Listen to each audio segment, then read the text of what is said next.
आप पूछते हैं कि हम समझ तो गए मगर बदलाव नहीं आता, क्योंकि आपकी समझ तो महज समझ का धोखा है।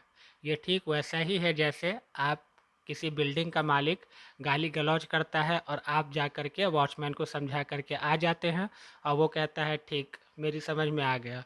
वैसे ही हम जो समझते हैं वो कॉन्शियस माइंड से समझते हैं।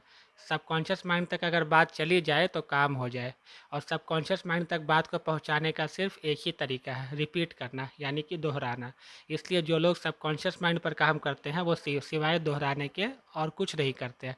अब चाइना का एक महान फिलोसोफर लाओ से, उसके पास एक शख्स आता था एक टॉपिक को समझने के लिए। तो वो लाओ से समझाते उसको, वो चला जाता। अगले दिन वो फिर आ जाता, बोलता आपने जो समझाया था वो मैं भूल गया, फिर से समझा दें।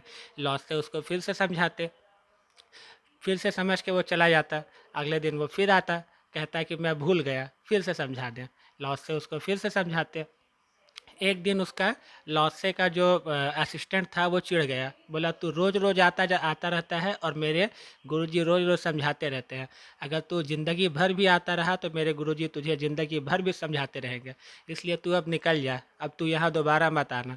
उतने में लॉसे वहाँ आ गए, बोले अरे भाई तू आ गया, आ जा। भूल गया, ले फिर से समझ ले। समझ के चला गया। ऐसे 21 दिन तक चला, 22वें दिन वो नहीं आया। अब जब वो नहीं आया तो लॉस से उसके पास पहुंच गए और बोले कि क्या बात है भाई, क्या तो कुछ तबीयत खराब है, आया क्यों नहीं? वो बोला मेरी समझ में आ गया।